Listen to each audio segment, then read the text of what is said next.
wrestling fans, thanks for clicking the dreaded D-Rose report for the whitest guy on the internet. Hey, regarding Andy Orton being out of action for supposedly around 6 months, other fans in attendance at last night's SmackDown event in Detroit reported that it wasn't Tony Chimel that made that announcement after Chimel read the announcement about Orton not being in attendance and refunds being available. Wade Barrett came out, cut a promo, and mentioned that Orton would be out for 6 months, and there was no official update so far as of 2:30 this afternoon from WWE about anything. Brock Lesnar, he had some interesting comments on WWE and pro wrestling in this week's UFC 141 pre-fight press conference. If you live in a cave, he says, for the last 50 years, you'll probably think it's real, but it's not. Oh, am I upset? Anyway, Lesnar also made comments that, this is kind of funny, that there wasn't much else to do on the road with WWE than to go to the next town, scrap, and steal other guys' girlfriends. Anyway, the Wrestling Observer newsletter is reporting that the current plan for the 2012 the pay-per-view schedule will remain, the same with Royal Rumble, Elimination Chamber, and WrestleMania. From April through December, plans is only for SummerSlam and Survivor Series to be a national pay-per-view. The rest will be the WWE Network specials. And they also remain on pay-per-view basis on the idea that much of the country won't have access to the network. I'm glad they thought of that because I don't have access to their 24, well, what they've got now, 24/7, whatever it's called. Anyway, new WWE live events stage setup is being used at Raw and SmackDown, so we're going to have a little bit of something new to, I don't know, I don't think it'll be on this Friday's SmackDown, but the following week. WWE diva Layla, she's going to be appearing at FCW shows January 17th in Brookville, Florida, and a couple other dates after that. Pittsburgh Penguins hockey player Matt Cook was in attendance at a Raw live event in Pittsburgh, Philadelphia last night. He gave WWE Champion CM Punk a tour of the Energy Center there and presented him with a hockey stick signed by some of the players. On his Twitter, Dusty Rhoades called Shaw Marie Guerrero the breakout FCW Star of the Year. Hell of a comment there. Guerrero works as Raquel Diaz, so remember that name. She's the queen of FCW title holder and FCW Diva Champion. And old Kevin Nash, he got his fingers working now. He's on the Twitter and he says that he's fine, should be back in action in a couple of weeks. TNA announced Jeff Hardy versus Bobby Roode, James Storm versus Kurt Angle, Bully Ray versus AJ Styles, Austin Aries versus Kid Cash versus Jesse Sorensen. Should be a hell of a good match. Gail Kim taking on Mickey James and partners Matt Morgan versus Crimson and Garrett Bischoff versus Gunner for this week's live events in Albany and Poughkeepsie, New York. Ric Flair is going to be in Gunner's corner. TNA taped their Ring Ka King taping in India in a 1,500 seat building that was packed, I guess, with people even being turned away. However, a lot of the fans in the crowd were hired by the promoters to be spectators, and my God, let the fans in. Don't be turning them away for plants. Let the fans come in and see it. Estimates for TNA's final Resolution pay-per-view are around 8,000 buys, which is kind of an estimate because they don't have to tell us how many buys they get. They're not corporate. They don't have to tell the shareholders nothing. They know, they just don't have to say.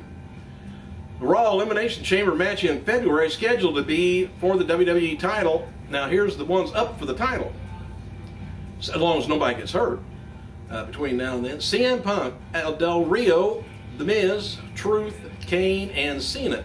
And the outcome of the match is going to be decided on the basis of they want John Cena versus Rock at WrestleMania 28 to be a WWE title. We'll see. Alicia Fox's sister, Kaylee Turner, of FCW and Tough Enough fame, is getting tryouts as ring announcer down in WWE Developmental.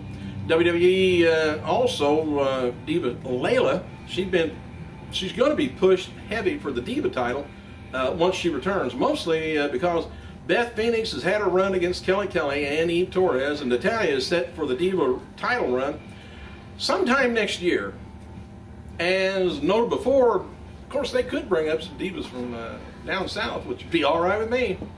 As noted before, old Seth Rollins and Tyson Kidd match at last night's SmackDown Live event in Detroit, which Rollins got the wins, by the way, received rave reviews.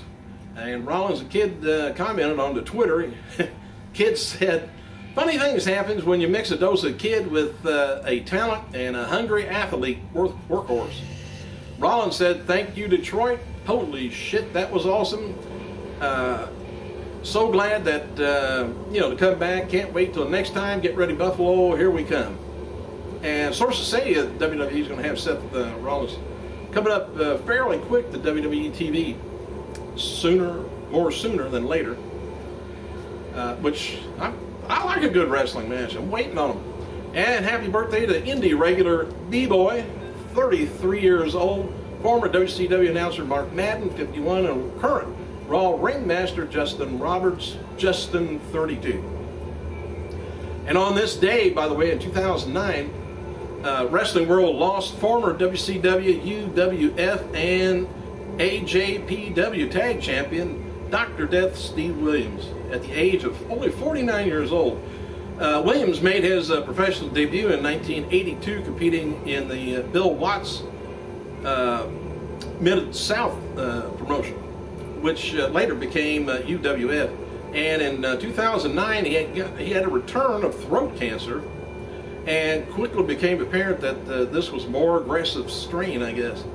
Despite his long battle, Williams eventually died to the illness. In a new interview with the TimesUnion.com, TNA star Kurt Angle talks about his TNA schedule and a request for being in the Olympics. Angle said he hasn't toned down his style in the ring, but toned down some of the danger levels as he trains for the Olympics. Angle says he will fulfill his commitment to TNA one way or the other. He says, if I don't hit a certain number of appearances, I'll have to make it up next year. But if I don't hit enough that year, I'll work a quarter of the year anyway for free. He's got a good attitude there. And said they've been very good to me. I've been very supportive to them, and they want me to go for it. And they're not giving me this time also to sit on my ass. All right, matches for tonight's TNA Impact. I think I done went through all that, so I'm not going to do it again. Oh, Zima Ion versus Tony Nese is going to be on there. Samoa Joe faces Kazarian in a Maximum Impact tournament match on this week's episode of TNA Explosion, if you get that.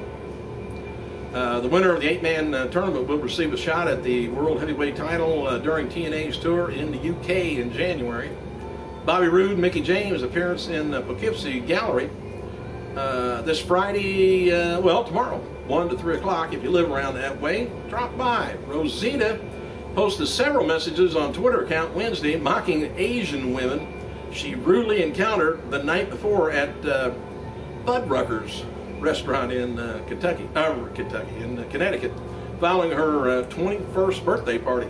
TNA Knockout claims the woman tried to cut in line, and then she posted a picture of her calling her Kung Fu Panda. Anyway, she tweeted, "This is Kung Fu Panda, perfect picture, describes her ignorance, I guess. Don't cross women, just don't do that." Jim Ross believes, believe it or not, John Morrison will return to WWE next year after parting ways with the organization in November. He tweeted, "Morrison didn't renew his contract, taking time off to heal, rest, train. He'll be back sometime in 2012. Smart move." Morrison, by the way, his real name is John Hennigan, claims online on a video earlier this month that he's taking time off to heal and retrain and return to wrestling. Didn't say where. Daryl McDaniels, founding member of hip-hop group Run DMC, was seated in the audience Tuesday at Monday Night's Raw in New York. Daniels has past history WWE and performed with WrestleMania Wrap and WrestleMania 5. WWE has moved Primo and Epico versus Evan Bourne and Kofi Kingston to SmackDown tour to help solidify the lineup with Randy Orton out of action. And WWE Tag Team Champions reportedly debuted another theme song at tonight's live event in Detroit. This is the last night article. Big Show, by the way, his World Heavyweight title reign at the TLC pay-per-view was indeed the shortest in history, 1 minute 52 seconds. Jeff Hardy did another short reign, but it had 3 minutes and 9 seconds between him winning the title and losing it. Easy come, easy go is all I know. Hey, thank you guys for clicking. I gotta go.